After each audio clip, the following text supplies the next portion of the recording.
Shikues të nderuar, përshëndetje dhe mirë se ardhët në magazinën informative 21 drejt për drejt. Kryeministri i Republikës së Kosovës Albin Kurti do të ketë sot takim dhe drejk pune me presidentin e Francës Emmanuel Macron. Njoftimi erdhi nga zyra për informime qeverisë, e cila konfirmoi se shefi i ekzekutivit udhtoi sot për në Paris. Ky udhtim dhe ky takim është i pari i Kurtit që kur e mori mandatin e tretë si kryeministër.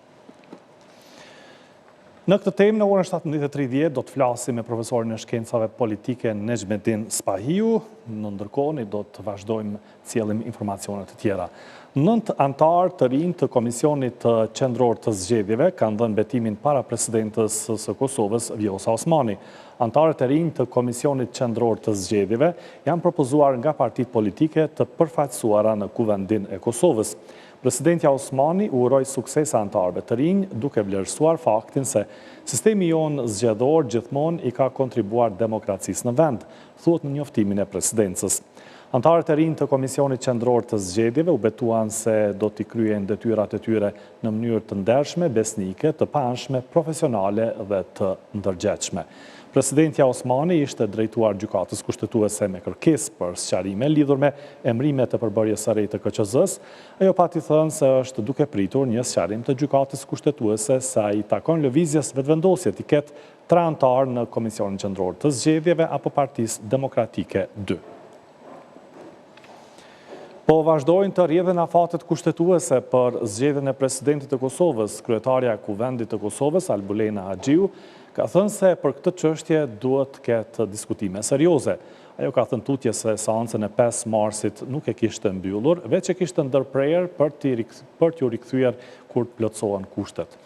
Kryeparlamentarja Haxhiu u ka bërë thirrje gjitha subjekteve politike që të bëjnë përpjekje maksimale për gjetur një zgjidhje. Unë mendoj që kjo çështje i takon niveleve dhe grupeve parlamentare, diskutimeve që do të bëhen në këtë drejtim. Në anën tjetër, në ditën kur ne kemi pas përpjekje për ta zgjedhur presidentin e vendit, pra më 5 mars konkretisht, në qoftë se i rikthehemi asaj seance, unë kam thënë në fund që seanca do të vazhdoj kur të plotësohen kushtet për këtë. Pra unë nuk e kam mbyllur seancën, unë e kam ndërpritur atë, sepse natyrisht që ka dallim, edhe nëse bazohemi në gjykimet e mëparshme të gjykatës kushtetuese, prandaj seanca do të vazhdoj në momentin që do të krijohen kushtet, deri atëherë nevojiten diskutime serioze. Pra, jo në aspektet të tilla procedurale, por diskutime serioze nëse duam apo nuk duam për një mend ta zgjedhim presidentin. Për faktin se është rëndësishme që ajo që thuhet në takime të mbyllura të jetë qëndrim real dhe jo vetëm diskutim sa për të thënë. Prandaj në këtë drejtim unë tras të gjitha subjektet politike që të bëjnë përpjekje maksimale. Kryetari i vetëvendosjes, kryeministri Kurti, ka kërkuar takime me subjektet, ju e dini sepse kjo është bërë publike, natyrisht që kërkesat për takime do të vazhdojnë, por në anën tjetër nevojitet edhe vullneti i palës tjetër. Grupi parlamentar i vetëvendosjes më së shumti ka 66 vota, por kjo është e pamjaftueshme për ta zgjedhur presidentin e vendit, sepse nevojiten 80 vota në kuti, të paktën në 2 raunde. Në këtë pikë mendoj që është shumë e rëndësishme kontributi i gjitha palëve, por kontributi të jetë serioz, sepse mendoj që pajtohemi që vendi nuk ka nevojë për zgjedhje të reja, sepse zgjedhjet sapo i kemi përfunduar, qytetarët kanë folur, kanë dhënë mesazhin e tyre, prandaj kemi shumë punë për të bërë. Eksperti procedurave ligjore Shkodran Rexha i tha se afati 34 ditor i gjykatës kushtetuese nuk është vetëm procedural, por është një afat që u jep kohë partive politike të gjejnë zgjidhje për zgjedhjen e presidentit të ri. Në një bisedë për Radio Televizionin 21, ai tha se gjithçka mbetet në vullnetin politik që të gjendet një zgjidhje. Bisedën e zhvilloi Burim Zariçi. Dr. Rexhaj, vendimi i gjykatës kushtetuese sikur qartësoi gjithçka rrugën për deputetët e Kuvendit. Na thuaj nëse nuk respektohen këto afate 34 ditore, çfarë pasoja mund të ketë për deputetët?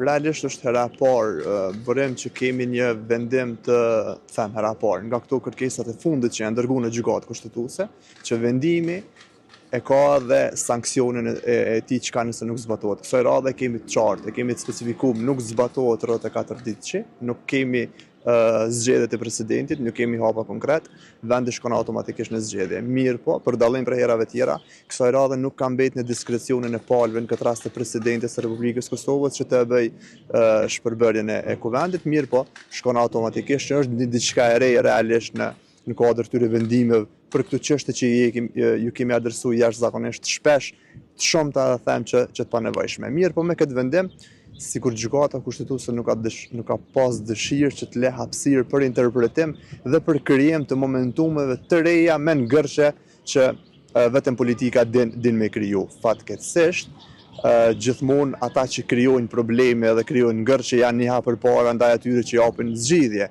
Mirë po duke e pa këtë qartësinë që e kemi tani për hapet që duhet ndërmarrë tutje, po besoj që është mjaftueshëm e qartë hapat që duhen ndërmarrë deputetët edhe pasojat se çka nëse nuk bëhet një zgjedhje pas 34 ditësh të përfundimit këtij afati që po besoj që e tashmë e kanë përmend shumë që është i lidhur me këtë pjesën e 60 ditësh që nga data e fillimit të procedurës. Kemi edhe diçka tjetër që ka specifikuar gjykata kushtetuese që nuk ka qenë specifikuar realisht më herët, në rast kur kemi kësi problemi ku afati 60 ditor ka qenë e pamundur me u shfrytëzu, e kanë ndryshuar ata që fillon afati të rrjedh nga dita e fillimit të procedurës, që në këtë rast e kemi ditën kur ka filluar seanca, mirë po e ka bë që nga momenti i konstituimit të kuvendit. Pra ka pas një qartësim them më të saktë edhe më preciz për rastin konkret.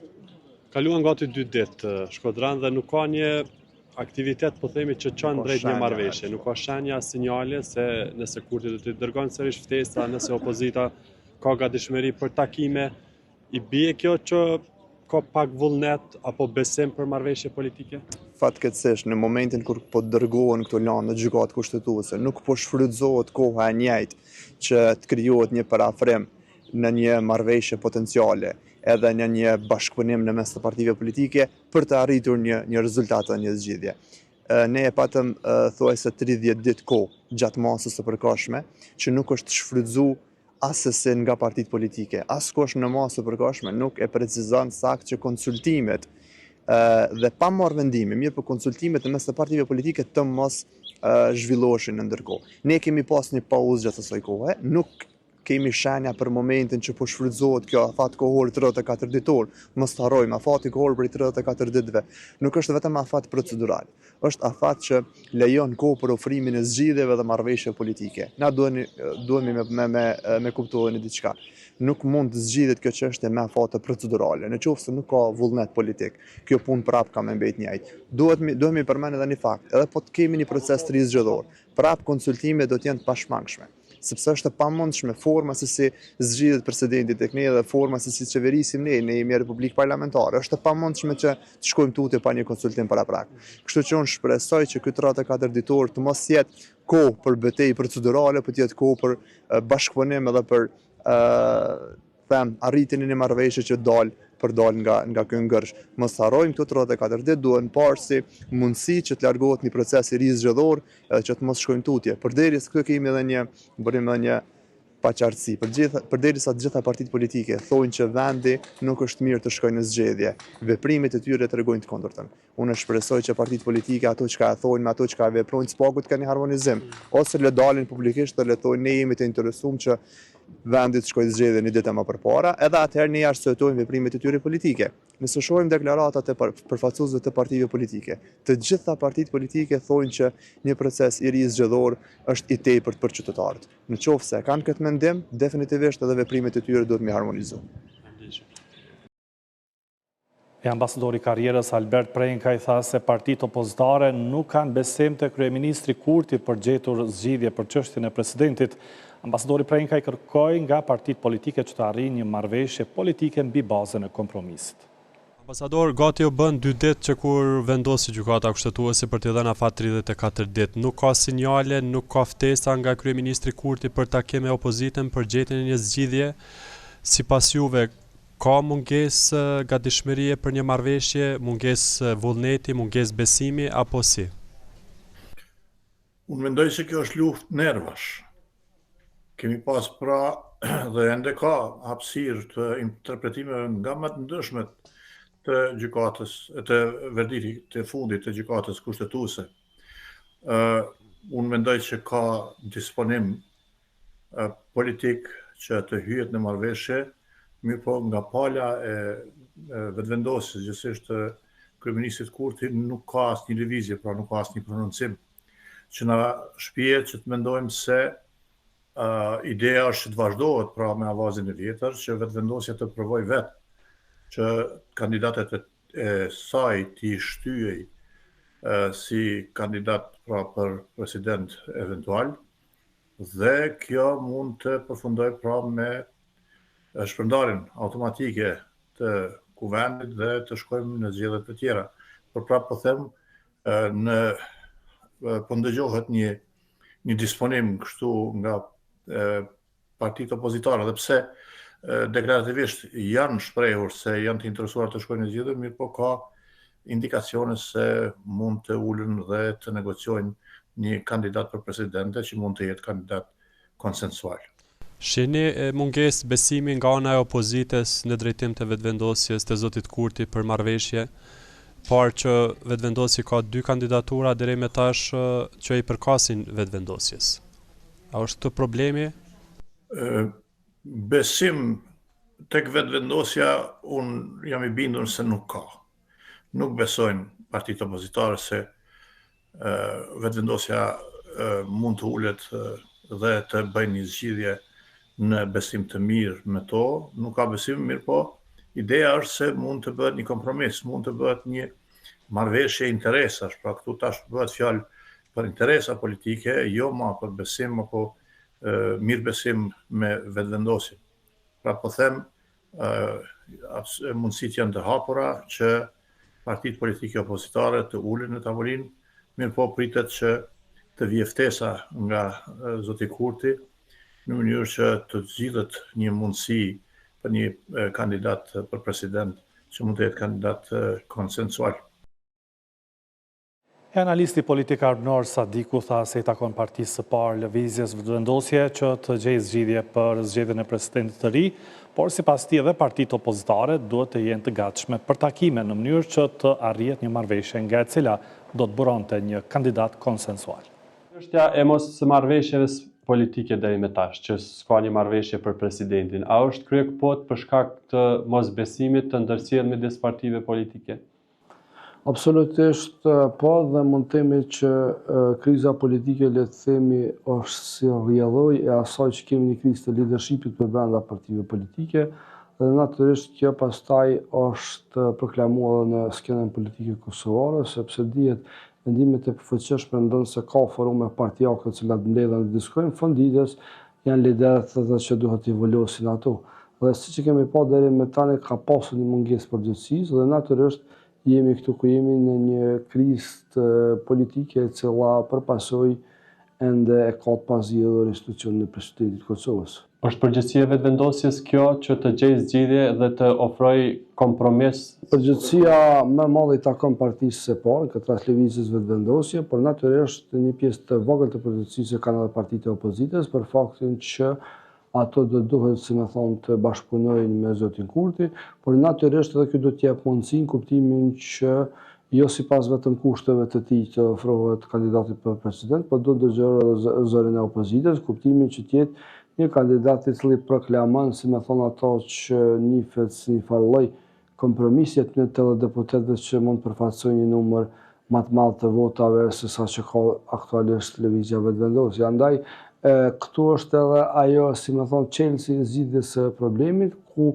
praktikisht ka më tepër nga lëvizja vetëvendosje dhe zoti Kurti më tepër racionalitet dhe në këtë rast është më agjël drejt të zgjidhjes së kësaj krize politike, duke ofruar dhe takuar opozitën, por siç kemi pa thembra akili si duket nuk është atë, problemet janë të vendimarrja politike në kuptimin e asaj që e kemi pa letrat e fundit të Gjermanisë dhe Francës bajnë dije që Kosova do të vazhdojë dialogun me Serbin dhe të bëjë ato kompromiset kruciale realizimet në marrëveshjeve që dihet tashmë të Brukselit dhe Ohrit, dhe se derivati atyre do dalë prodhimi i asociacionit komunave me shumicë serbe, dhe si duket këtu është ajo sharra që ka hasur në gordë, dhe si duket edhe zoti Kurti nuk e është plotësisht i dakorduar që të shkoj vetvetio të marrë gjitha këto përgjegjësi, apo të shkoj edhe një herë në zgjedhje që pastaj me ndonjërin prej partive opozitare ta krijojë një qeveri dhe në të kohë ta ndajë edhe opozitën e presidentit. Republika e Kosovës dhe Republika e Panamas kanë nënshkruar marrëveshje për heqjen e vizave për mbajtësit e pasaportave diplomatike dhe zyrtare. Marrëveshja u nënshkrua nga zëvendës ministri i punëve të jashtme dhe diasporës Kreshnik Ahmeti dhe ministri i punëve të jashtme në detyrë i Republikës së Panamas Carlos Hoyos. Në një ceremoni zyrtare që rikonfirmoi përkushtimin e të dyja vendeve për avancimin e bashkëpunimit dhe forcimin e lidhjeve diplomatike. Në njoftimin e Ministrisë së Punëve të Jashtme thuhet se palët diskutuan për nisjen e procedurave drejt heqjes së vizave edhe për mbajtësit e pasaportave të rregullta, si dhe për zgjerimin e bashkëpunimit në fusha me interes të ndërsjellë, përfshirë sigurinë, arsimin e lartë dhe turizmin.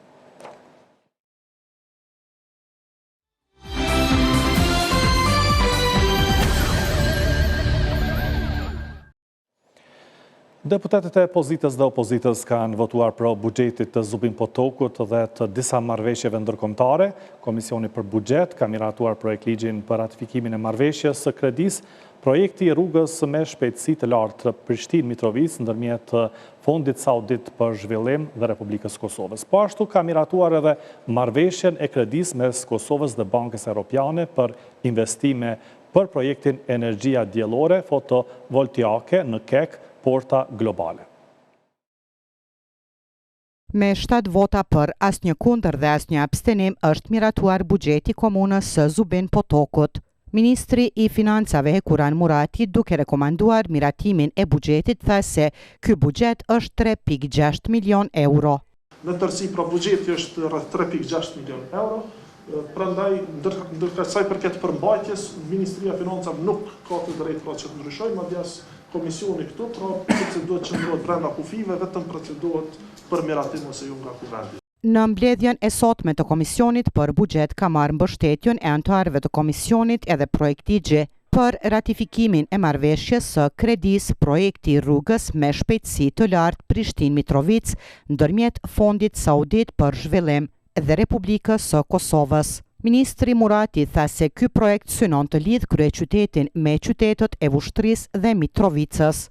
Punët që do të financohen, pra janë, siç e thash, seksioni Smrkovnic-Mitrovica, që ka një gjatësi prej 5 kilometrave, ku ndërtimi i 2 korsive shtesë dhe 2 korsive të emergjencës, si dhe ndërtimi i 4 kryqëzimeve, pra janë të paraparat të mbuluhen për gjatë këtij segmenti. Vlera totale e financimit është në shifrën prej 53 milion real saudit, apo e konvertuar në rreth 13 milion euro, ndërsa pjesa tjetër pra rreth 3.7 milion euro parashihet të jetë kontribut apo financim nga Qeveria e Republikës Kosovës. Në mbledhjen e sotme është miratuar edhe një marrëveshje tjetër ndërkombëtare e cila ka të bëjë me investimet në ndërmarrjen publike KEK me energji solare.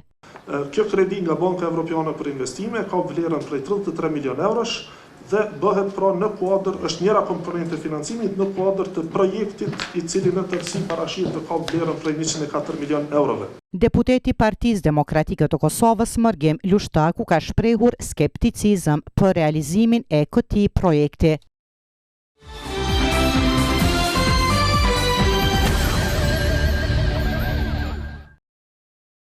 Kryetaria e Kuvendit Albulena Haxhiu zhvilloi sot një takim me përfaqësuesit e Forumit Ekonomik të Grave, i cili shërbeu si një mundësi e vlefshme për shkëmbimin e përvojave dhe diskutimin e sfidave aktuale.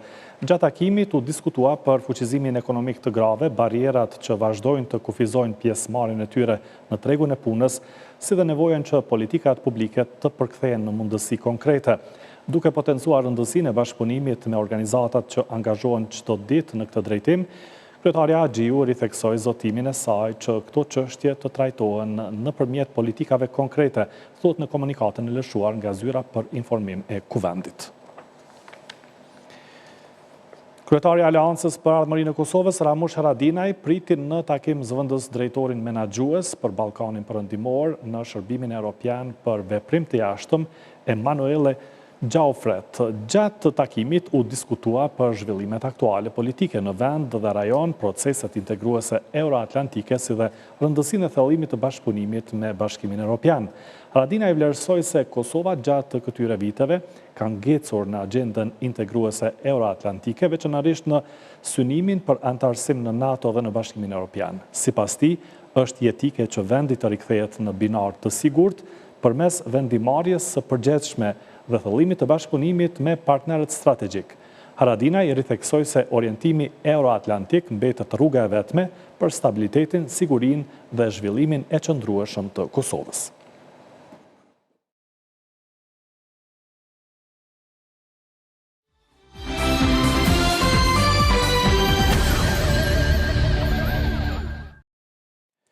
Në gjykatën themelore të Prishtinës sot ka dhënë mbrojtjen e tij i bashk akuzuari për vrasjen e Liridona Demajt, Kushtrim Kokalla, i cili mohoi se kishte një marrëveshje me 2 të akuzuarit e tjerë, Naimur Selin dhe Granit Plaven, për kryerjen e kësaj vrasje. Ai madje mohoi të ketë marrë para për këtë qëllim, si dhe deklaroi se nuk e kishte njoftuar Murselin me Plaven, që sipas prokurorisë është dorasi i vrasjes së Liridona Demajt. Kushtrim Kokalla, i bashkakuzuar për vrasjen e Liridona Demajt, fillimisht ju përgjigj pyetjeve të avokatit të tij Ndrec Dotaj, ndërsa kur erdhi radha për t'ju përgjigjur pyetjeve të palëve të tjera, trupi gjykues mori vendim që seanca të mbahet e mbyllur për publikun, me arsyetimin se pyetjet për Kokallën mund të përfshin edhe jetën personale të Naimur Selit me Liridona Demajt. I akuzuari Kokalla mohoi t'i ketë takuar Naimur Selin dhe Granit Plavën për kryerjen e vrasjes. A i ki taku ti Naimin dhe Granitin, apo ki ndërbesu ti ndaj marrëveshje eventuale për kryerjen e kësaj vrasje? Unë nuk e kam takuar as me Granitin, as nuk ka bon kur marrëveshje. Apo e ke ndërmesuar. Kokalla deklaroi se nga hetuesit policor pas arrestimit i ishte thënë se ai kishte bërë skenarin për vrasjen e Liridonës. Po me thanë me të tregun që me kanë arrestuar, me thanë që ti e kryesori në këtë punë edhe pse se ke ngraj gishtin, ti e ke bë të gjithë skenarin, dhe është mirë, është në interesin tonë dhe të juaj që të nga të tërgësh se si e ke bërë skenarin. I pyetur nga avokati i tij nëse Naimur Seli i kishte ofruar para për vrasjen e bashkëshortës së tij, fillimisht i akuzuari Kokalla tha se nuk i kujtohet, por pas ballafaqimit që avokati i bëri me deklaratin e tij dhënë në stacionin policor, Kokalla deklaroi se nuk ka pranuar as para dhe as pas rastit. Atë ka ofruar Naimi ndonjëherë të holla për vrasjen e Liridonës. Ju jeni përgjigjur? Para me ka ofruar për këtë, por unë nuk kam pranuar asnjëherë as para dhe as para as pas rastit. Po, kjo është e vërtet. Shka ma gjatë këtë deklaruat, kujtohet nëse si Po, kjo është e vërtet, por dua të shtoj se unë kam deklaruar ma gjatë. Unë kam deklaruar me gjatë në polici. Në polici? Ju kam treguar, po ata nuk i kanë futur në proces verbal. U kanë treguar për problemet e tyre. Por ata nuk që s'di sa herë që kam ndajtur me ta, mi ka paraqit problemet, mesazhe. Duke folur për takimin e dytë me Murselin e Plavën në një pompë derivatesh, Kokalla tregoi se Naimi i kishte dhënë atij 300 euro për këstin e kredis, ndërsa 500 euro ja kishte dhuruar Plavës duke i thënë kënaqo. Por Kokalla gjatë dhënies së mbrojtjes së tij deklaroi se për Murselin kishte marrë 25.000 euro kredi për shtëpi. Jemi ulur. Po. Dhe i kanë zarrur mua mi ka jep 300 euro Naimi. Mua mi ka jep 300 euro për pagesë të kredis, t'jemi qartë. Ndërsa aty dhe një shumë për 500 euro ja ka jep Granitit. Nuk i ka thonë, mu nuk më kujtohet që i ka thonë disha Graniti për para, po veç ja ka jep edhe ja ka bo knaqo. Mu nuk më kujtohet që i ka thonë Graniti, ju në kanë vy në jo ashtu. Nuk besoj, se që aty ju në konë, Granitin prezent stempin nuk ja kërkruar, ja ka jep vetë. Në natën kritike, Kokalla deklaroi se ishte takuar në Gjakov me Naimur Selin pasi ishte duke rregulluar veturën e tij. Ai tha se në atë ditë kishin biseduar për disa probleme që i kishte Naimi me Liridonën, por i mohoi ato që i kishte deklaruar në stacionin policor më 1 dhjetor 2023. Sipas tij, aspektet e xhelozisë ishin problemet mes Naimit dhe Liridonës, të cilat i kishte biseduar Naimi me të. Afër një vit mua me ka lutur Afër një vit. Po, që të kry këtë vrasje unë. Një vit më ka lutur. Atëherë unë i kam thënë nuk jene shprehje dhe mos më thuj me asnjëherë. Atë kujtohet se këtë deklarimi ki banë polici. Po, më kujtohet. Unë kam qenë në djeni që kanë probleme. Na imi me këtë njërën tash gruan. Por nuk jam i vetmi person që jam në djeni që kanë pas probleme. I akuzuari Kokalla mohoi se për lëvizjet dhe takimet në mes të Murselit dhe Plavës në ditën kritike kishte ditur më herët, duke thënë se kotoi mësoi gjatë shurtimit gjyqësor. Kokalla deklaroi se me qenë se janë familjar kishte marrë pjesë edhe në varimin e Liridonës, nga se me familjen Ademaj siç tha kanë miqësi 60 vjeçare. Seanca e radhës për këtë rast është caktuar më 17 prill. Lidhja Demokratike e Kosovës ka dorëzuar në zyrën e Kecit dëshmi mbi, siç thot, manipulimet dhe mashtrimet e qytetarëve me njësorët elektrik. Por Kec para pak ditësh tha se njësorët e tyre kanë siguri të lartë. Qytetarët thonë se njësorët elektrik të Kecit nuk llogarisin sakt shpenzimet e tyre të energjisë elektrike, duke i faturuar të njëjtat vetëm me tarifen e shtrenjtë. Ditët e fundit, rrjetet sociale janë vërshuar me ankesa të qytetarëve për pasaktësi të matjes së shpenzimeve të energjisë elektrike nga njësorët elektrik të Kecit. Ora 15:01 që, 21:48 këto. Në videot dhe fotot e publikuara, qytetarët dëshmojnë se ora në njësor elektrik nuk përputhet me orën në kohën reale, duke u llogaritur kësaj sipas tyre energjia elektrike çdo herë me tarifen e lartë. Qytetarët pohojnë se atyre po ju bëhet vjedhje nga Keci. Mendoj që mafia ma rona në Kosovë që ekziston është në qarqet e Kekut, Kecit. A keni vërejtur personalisht e martësit që ka dallime me ato që mishte? Prej mujtë në mujtë, po. Njëjti përdorim, a fakturat dallojnë. Njëjtë, valla, se në si dytë. Njëjtë për na vjen. 240 deri në 300 gati për na vjen. Por ka edhe qytetarë që mendojnë ndryshe. Nuk mund me thonë që ka pa rregullsi. Shpenzimi i energjisë është konform asaj çfarë instrumente kemi në shtëpi. Sa shpenzon? 500 qytetarë kanë shkruar veç pramë deri sot mëngjes.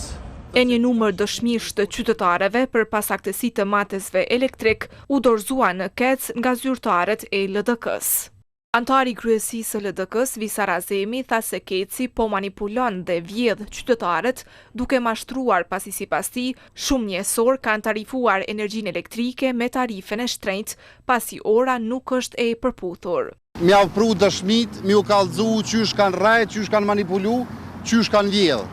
Këtu i keni dëshmit dashur qytetar, ora 12 e natës në njësor të Kecit, 3 masdite në orën reale, 3 mëngjes, 3 masdite, 11 e natës, 3 masdite, pro plot dëshmi këtu qysh i keni mi pa dhe vetë, du mi au dorëzu, mi u kallëzu që faktet nuk rajnë, këta po rajnë, sepse kanë inkasu tyra, mjete financiare, paljet që ndaj qytetarit Kosovës dhe kanë dalë kanë thonë që po manipulohen dhonat. Pasi dorëzoi provat e tij, Azemi tha se menaxhmenti i Kecit nuk pranoi të takohet me ta. Ai shtoi se për çështjen e njësorëve do të kërkojë llogari edhe nga ZRE-ja, Ministria e Ekonomisë dhe se dëshmit do t'i dorëzojnë edhe në prokurorinë speciale. Besa as dokumentat nuk dashën mi pranu, ja u lam që aty, sepse më sillen pak në për do koridore me kallëzu që unë nuk muj, ai nuk mund. Kjo është për me të ardhë keq për be, sepse nuk dojnë as një përgjigje me ta dhonë. As zyrtarisht, as jo zyrtarisht, por mirë, unë tash e di adresën ku me shku, sepse do t'i drejtohem edhe ministrisë, atje ku janë përgjegjësit kryesor për monitorimin e këtyre njësorëve elektrik, sepse duhet me pas mi përcjell standardet e nevojshme, pastaj në ZRE dhe në fund në prokurori. Lidhur me mospërputhjen e kohës në njësor elektrik si dhe akuzat e LDK-s për mashtrim, Radio Televizioni 21 i u drejtua Kecit, por zyrtarët e saj nuk dha ndonjë përgjigje. Mirë po, ditë më parë, Keci ka deklaruar se matësit elektrik kanë siguri maksimale. Derisa zyrtarët e partisë në pushtet kanë deklaruar se orët elektrike të Kecit janë vendosur në kohën kur kryeministër ishte Isa Mustafa, ndërsa ministre e Tregtisë dhe Industrisë Hykmete Bajrami.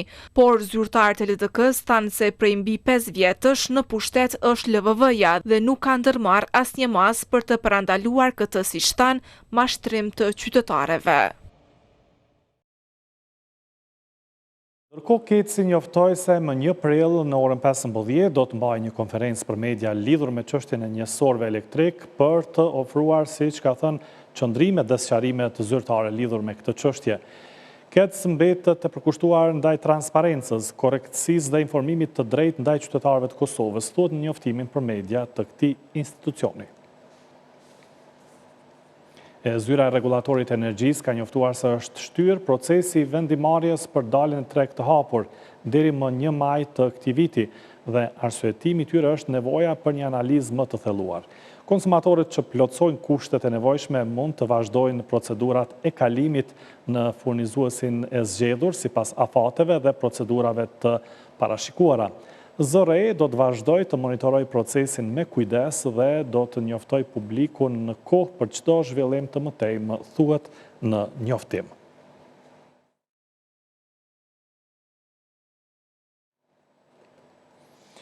I rikthehemi tani edhe njëherë takimit Kurti Macron në Paris. Për këtë temë do të flasim me profesorin e shkencave politike Nejmetin Spahiu, cilin e kemi në linjë të drejtë për drejtë. Përshëndetje, zoti Spahiu. Përshëndetje. Atëherë, sot pra pritet të zhvillohet një takim mes kryeministrit Kurti dhe presidentit të Francës Emmanuel Macron. Sipas jush, cila është rëndësia fillimisht e këtij takimi mes këtyre dy liderëve? Alo? Nëse po më dëgjon? Nuk të dëgjova. Pra, fillimisht, cila është rëndësia e takimit? Nëse kanëm vetëm 1 minutë të lutëm që ta fiksoj të më dhënë telefonin. Po, pa tjetër. Edhe jemi... Po, në rregull. Pra, ndëruar shikues, shumë shpejt do të lidhemi me Nejmetin Spahiun, profesorin e shkencave politike, sipas informacioneve, kryeministri Albin Kurti tashmë ndodhet në Paris. Informacionet nga zyra e kryeministrit janë se ai do të ketë një drek pune me presidentin e Francës Emmanuel Macron. Nuk është bërë e ditur se cila do të jenë pikat kryesore të bisedave gjatë këtij takimi dhe gjatë kësaj dreke të punës. Nuk ka ende asnjë ndonjë informacion zyrtar se a ka nisur apo jo ky takim, por mbetet të shihet se çfarë do thuhet pas këtij takimi. Mblen të theksohet se ka pasur një reagim nga ana e Beogradit për këtë takim mes Kurtit dhe Vučićit, ka qenë presidenti i Serbisë, i cili ka thënë se gjoja ka informacione se çfarë do diskutohet. Sipas tij, kërkesë e Kurtit ndaj Francës do të jetë që të vendosen forcat e sigurisë së Kosovës në pikën kufitare mes Kosovës dhe Serbisë, si dhe që aeroplanët që Franca ja ka shitur Serbisë të mos përdoren asnjëherë nga ana e Serbisë kundër shqiptarëve. Se a janë këto pretendime, a qëndrojnë këto pretendime apo jo, mbetet të shihet. Presidenti i Serbisë ka thënë se ka njerëz të afërt me qeverinë Kurti që i kanë treguar se cila do të jetë agenda e këtij takimi. Nëse e kemi regjia Nejmetin Spahiun në linjë tani, do ta inkuadrojmë. Po, zoti Spahiu. Po flasim pra për takimin Kurti me Macronin, nuk kemi informacione nëse ka nisur apo ka përfunduar ky takim. Ende, ju se shihni fillimisht si takim në këtë kohë, kur Kurti tashmë kryeministri Kurti ka marrë detyrën e tij si kryeministër në qeverinë e re të Kosovës. Po, ky është, domethënë, Macron është pozicioni më i lartë në Bashkimin Evropian, de facto. Në senës është presidenti njërit për 2 shteteve të cilët udhëheqin në Bashkimin Evropian, kështu që besoj në këtë kohë kjo është një çështje shumë qendrore. Për të diskutuar çështjet të cilat kanë të bëjnë me dialogun me Serbinë dhe për të gjitha aktivitetet të cilët duhet të ndërmerren në këtë drejtim. Ajo çfarë ka thonë presidenti Vučić lidhur me takimin, besoj që më tepër është një spekulim, por siç gjërat të cilat besoj do duhej t'i thoshte Macronit kryeministri Kurti, janë ato që nuk mund të lëvizet përpara në plotësimin e dialogut, në plotësimin e kërkesave të cilat janë të marrëveshjeve, pa e lëvizur dhe Serbia në drejtimin e vetë. Nuk mund që Kosova të punoj vazhdimisht verësi, siç ka vepruar me planin e Ahtisarit, duke përmbushur atë pa marrë në këmbim njohjen nga ana e Serbisë. Prandaj tashmë ekziston një plan, plani i Bashkimit Evropian, që quhet përndryshe plani franko-gjerman, dhe është po ashtu marrëveshja, propozimi i Bashkimit Evropian për asociacionin, i cili është monedhë kusuritje me Serbinë në këmbim të njohjes, de facto de jure, cilën Serbia duhet ta bëjë në heshtje, pra përmes hapjes së misionet përhershme diplomatike të Serbisë në Prishtinë dhe të Kosovës në Beograd. Çfarë pres që Albin Kurti t'ia thotë është që nuk mundet që këto lëvizje duhet të jenë të koordinuara dhe të mos punohet asnjë gjë verësi, por një hap secila palë ta bëjë hapin, domethënë ashtu që në finale kur të ngritet flamuri i Kosovës në Beograd, të ngritet edhe flamuri i asociacionit në komunat me shumicë serbe. Spahiu, mendoni që fokusi i këtij takimi do të jetë tek dialogu midis Kosovës dhe Serbisë dhe zbatimi i marrëveshjes së arritur në Bruksel dhe aneksit të Ohrit, apo jo? Po, patjetër, unë që kjo është një çështje e cilën ka të bëjë shqetëson Bashkimin Evropian. Nëse Bashkimi Evropian dëshiron që ta integrojë Kosovën në Ballkanin Perëndimor në gjirën e vet, po edhe nëse nuk e ka atë mendje ta integrojë, vetë faktin që Ballkani Perëndimor është në fqinësitë e Bashkimit Evropian, kjo është një çështje që preokupon Bashkimin Evropian. Lere më që është synimi për ta integruar atë në Bashkimin Evropian është më së i qartë. Prandaj çdo vend para se të aderojë në Bashkimin Evropian i ka mbyllur konfliktet mes vete. Për shembull Hungaria, Rumunia, të cilat kanë pasur probleme rreth minoritetit hungarez në Rumuni, është dashur që të zotohen që nuk janë për ndryshim kufi, që do të respektojnë drejtat e minoriteteve tjera dhe po e njëjta gjë mes të Slovakisë dhe Hungarisë. Dhe kurse problemi mes Serbisë dhe Kosovës sigurisht që para se këto vende të aderojnë në Bashkimin Evropian duhet ta zgjidhin këtë problem. Dhe prandaj ekziston ky presion i Bashkimit Evropian mbi palët, në këtë rast më shumë mbi Serbinë, sepse ato çfarë Serbisë nuk i duhet natyrisht njohja nga Kosova, edhe ajo mund ta lërë situatën vjerur kështu përderisa nëse nuk do të kishte një aspirat për të futur në Bashkimin Evropian, por Bashkimi Evropian natyrisht nuk mund ta pranojë një vend i cili nuk i ka të qartësuar kufit të vet dhe nuk i ka të dakorduar ata me fqinjtë e saj.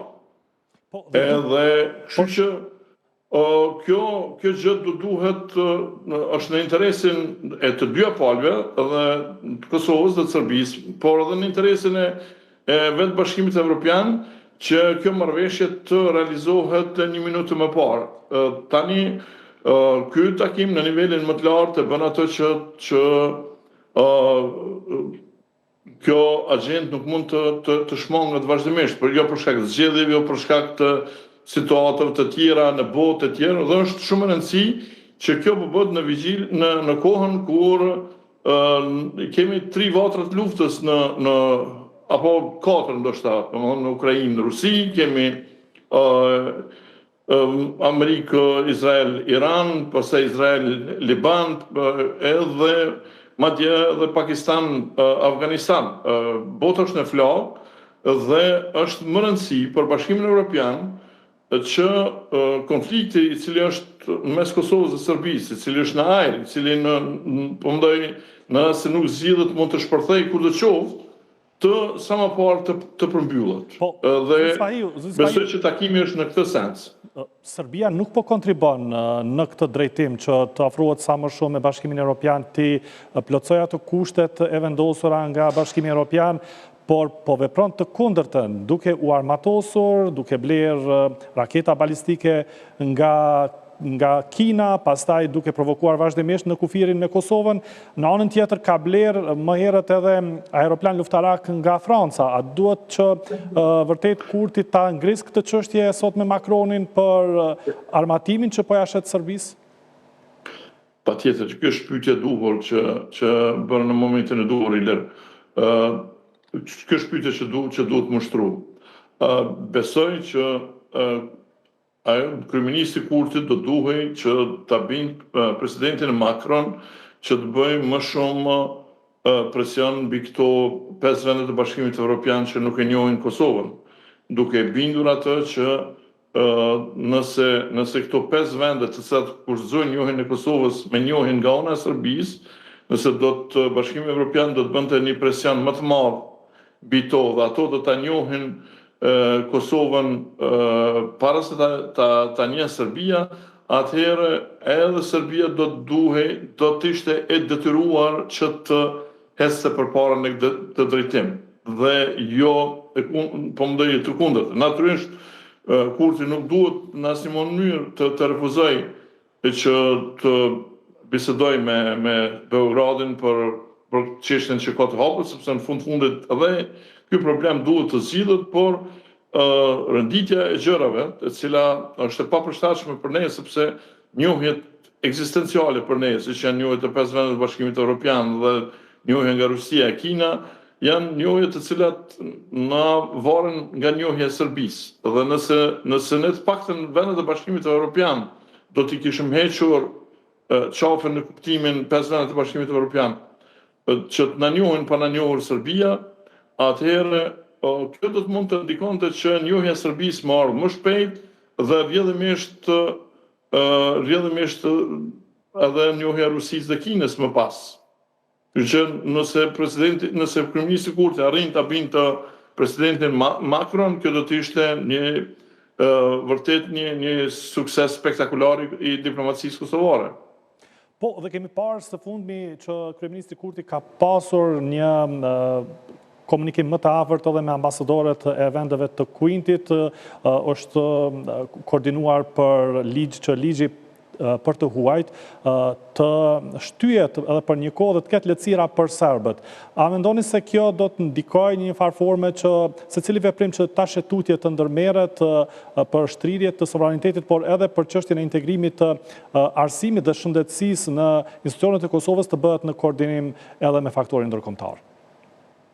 Varet, po më se për çfarë edhe sa është faktori ndërkombëtar, domethënë konform me interesat e Kosovës, por fakti që kryeministri Kurti ka çu para Bashkimit Evropian, tu ka bërë një kompromis të tillë, mendoj që është pozitive për Kosovën. E ka bërë veprimin e duhur në kohën e duhur dhe ai këtë gjë edhe mund ta kreditoj para presidentit Macron, duke thënë që ja ka bërë lëshime të cilat janë domosdoshmë në interes të marrëdhënieve të mira, në interes të një atmosfere më të mirë,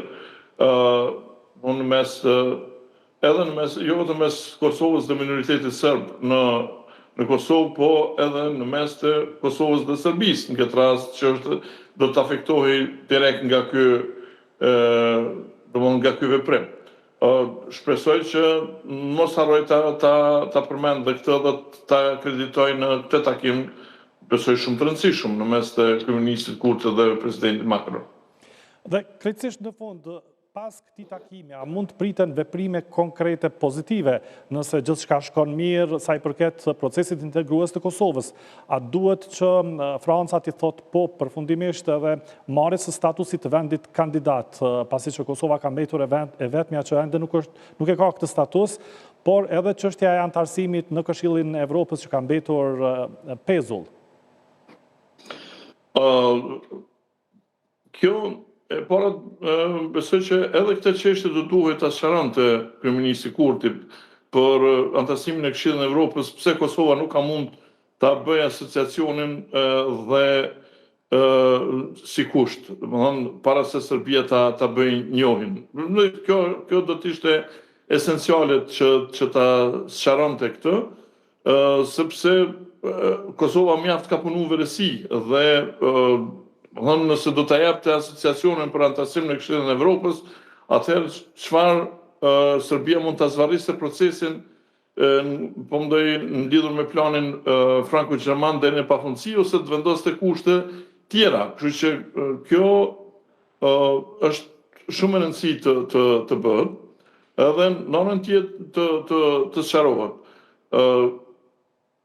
Ajo çfarë tjetër do të duhet të kihet parasysh është që Franca, domthonë Kosova nuk mund të anëtarësohet në Bashkimin Evropian përderisa këto vendet nuk e pranojnë.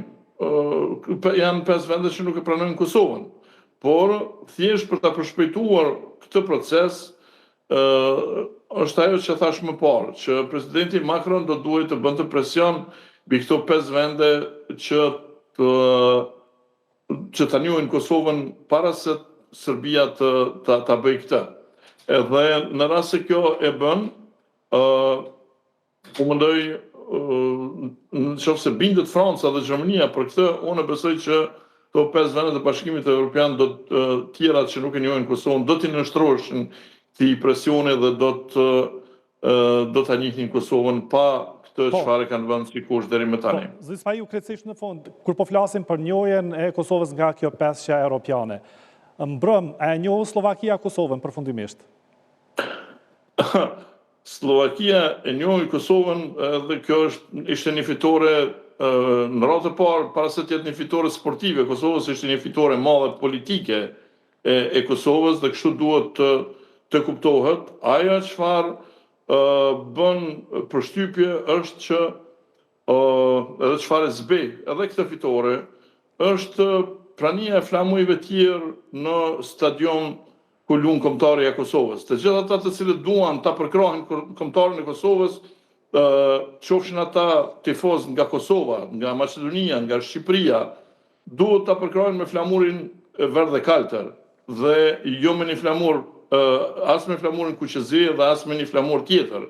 Kështu që kjo nuk e di nëse keni vërejtur se të gjithë mediat serbe në portalet e tyre vendosnin skena ku dukeshin flamujt kuqezi dhe jo flamujt verdh dhe kaltër, domthonë nga ndeshja me Slovakinë. Kjo për të treguar që domthonë që këtu kjo nuk është një shoqëri e pjekur, që ka me dyshje në atë nëse Kosova do të jetë një shtet i përhershëm apo jo. Dhe prandaj të do duhej sidomos Agim Ademi dhe Ministri i Sportit Blerim Gashanit ta kenë parasysh të gjë dhe gjërat e tilla të mos ndodhin në ndeshjen me Turqinë. E kanë në dorë, sepse policia mund të kontrollojë çdo njeri që futet në stadion dhe në ndeshjen ta zonë që na pret me Turqinë do duhet jenë vetëm flamujt e Kosovës tek tifozët që janë për Kosovën dhe flamujt turq për tifozët që janë për Turqinë, që mund të vinë nga Turqia ose nga ndonjë vend tjetër. Kështu që kjo është ajo çfarë Kosova, kur Kosova dëshiron të ketë njohje të tjera, s'pore do duhet ta njeh vetveten. Nuk mund të kërkosh të njohin tjerët, nëse ti akoma e konsideron veten një minoritet në Kosovë dhe nuk sjellësh si një kombi pavarur dhe sovran që ke një kombëtare që luan në ligën e kombëve dhe që don të marrësh pjesë në një kampionat ndërkombëtar. Sigurisht që kjo është tepër e rëndësishme, por duhet të vërtësohen edhe Agim Ademi edhe Blerim Gashani për këtë gjë dhe gjërat e tilla të mos ndodhen në të ardhmen. Zoti Spahiu, le të shpresojmë që do të triumfojmë edhe të martën kombëtarja jonë në ndeshjen kundër Turqisë. Falenderoj. Besoj që edhe urojmë që kjo të ndodhë, sepse ky kishte qenë një sukses spektakular politik i Kosovës në radhë të parë, para se të jetë një sukses sportiv. Po, të falenderoj shumë zoti Spahiu për inkuadrimin e drejt për drejt dhe këtë analizë që bëhet rreth zhvillimeve më të fundit. Biseduam me profesorin e shkencave politike Nexhmedin Spahiu, ndërkohë do të sjellim edhe një material, do të flasim tani për naftën. Çmimi i naftës vazhdon të jetë i lartë në Kosovë. Kryetari i Odës Ekonomike Amerikane në Kosovë, Arjan Zeka, tha për Radio Televizion 21 se autoritetet duhet të ndërmarrin masa fiskale në mënyrë që të ulet çmimi i naftës. Globale, Kosova po përballet me një krizë të çmimit të naftës. Themi kam rritur në €1.80 për Odën Ekonomike Amerikane. Si do duhet që të vepronin institucionet në këtë situatë? Do me thonë, ka ndoshta një javë që në një takim me Ministrin e Financave e kam ngritur këtë çështje, do me thonë që ta shohim mundësinë që qeveria e Kosovës të ndërmarrë ndonjë masë ose veprim me pasuja fiskale i cili do të ndikonte në uljen qoftë normës së akcizës apo normës së tatimit mbi vlerën e shtuar, por megjithatë përgjigjja në këtë moment ishte e prerë që nuk ka një synim të tillë të kabinetit qeveritar me arsyetimin se të hyrat e buxhetore tashmë janë planifikuar dhe pa kaluar buxhetin në një proces rishikimi është gati e pamundur. Një kërkesë të ngjashme e kemi diskutuar edhe sot në takim me Ministrën e Industrisë, Ndërmarrësisë, Tregtisë edhe Inovacionit, edhe pse është përtej ndoshta autoritetit të saj, meqense ajo nuk rregullon çështjet fiskale, por megjithatë kjo çështje besojmë që duhet të diskutohet brenda kabinetit qeveritar. Nuk është diçka, nuk do të ishte një veprim i ri vetëm për Republikën e Kosovës ose qeverinë tonë, meqense nisma të tilla ka pasur edhe në shtetet e rajonit, po ka pasur natyrisht edhe në shtetet e anëtare të Bashkimit Evropian. Po thuhet tashmë që, domethënë, kjo krizë, nëse mund ta quajmë kështu, ose ky çrregullim në furnizim në zinxhirin e furnizimit me naftë do të ketë pasojë jo vetëm në shtetet në zhvillim, por edhe në shtetet e zhvilluara anë mban botës, domethënë Kosova duke pasur një strukturë të brisht ekonomike, natyrisht që do t'i vrej pasojat në mënyrë pak më të theksuar. Çfarë ndikimi pritet të ketë kjo nëse vetë se ka nisur që është të shtrenjtohen produktet e gjithashtu si pasojë e mungesës edhe furnizimit por edhe shtrejtimit naftës. Patjetër, domethënë nafta në rastin domethënë ton ose për të sqaruar në aspektin ton ekonomik, domethënë rritja e çmimit të naftës ndikon në rritjen e kostos së transportit edhe rrjedhimisht kjo reflekton pastaj edhe në koston e mallrave, domethënë do ta bëj shportën e konsumatorit më të shtrenjtë edhe rrjedhimisht do ta tkurë edhe fuqinë blerëse të qytetarëve tonë. Sa për krahasim domethënë ne edhe gjatë vitit 2025 kemi pasur normën më të lartë të inflacionit në të rajonin, domethënë edhe gati 2 fish krahasuar me atë të Bashkimit Evropian, gjë që nuk është normale krahasuar me periudhën e para pandemisë. Tash, domethënë 2 kriza me të cilat jemi ballafaquar deri tash, kjo e treta në lindjen e mesme duket se kanë ndikim gati fatal në zhvillimin socioekonomik në vendin tonë. Në gjithë këtë situatë, spektri politik ka prodhuar një krizë të re për çka Kosova po rrezikon të shkojë në zgjedhje. Çfarë ndikimi do të ketë kjo?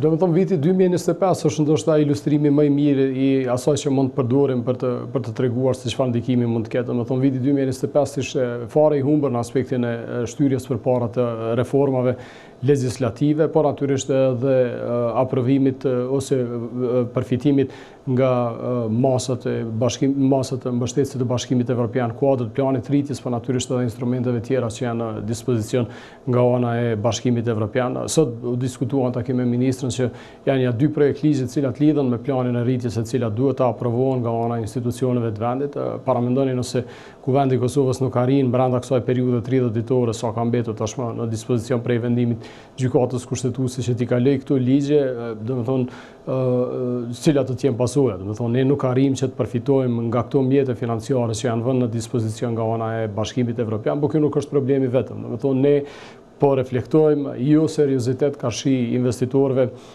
të huaj, domethënë se ne për një vit e gjysmë ose më shumë, domethënë nuk jemi në gjendje që të konstituojmë institucionet e vendit, të trija institucionet më të rëndësishme të vendit, edhe nuk jemi në gjendje që të kemi institucione funksionale cilat i kryjnë punën e tyre, legislativin në këtë rast Kuvendi i Republikës në nxjerrjen e ligjeve, emërimit të njerëzve që duhet të mbajnë pozita të anëtarëve të gjykatës kushtetuese ose institucionet të tjera ose agjencive të tjera të pavarura, besoj që është dëshmia më jo e duhur që ne do duhet t'ju japnim investitorëve që realisht mjedisit bërit biznes është goxha i vështirë.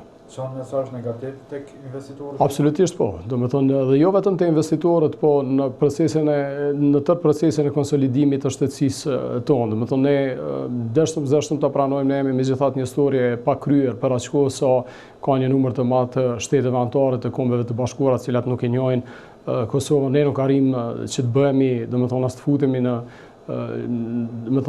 konsiderat për antarësimin në organizatën e Kombeve të Bashkuara e institucione tjera të rëndësishme ndërkombëtare, qoftë sferës ekonomike ose dhe organizmat të tjerë ndërkombëtar të sferës politike. Do të thonë, ne përqojmë mesazh negativ në shumë drejtime, jo vetëm tek investitorët.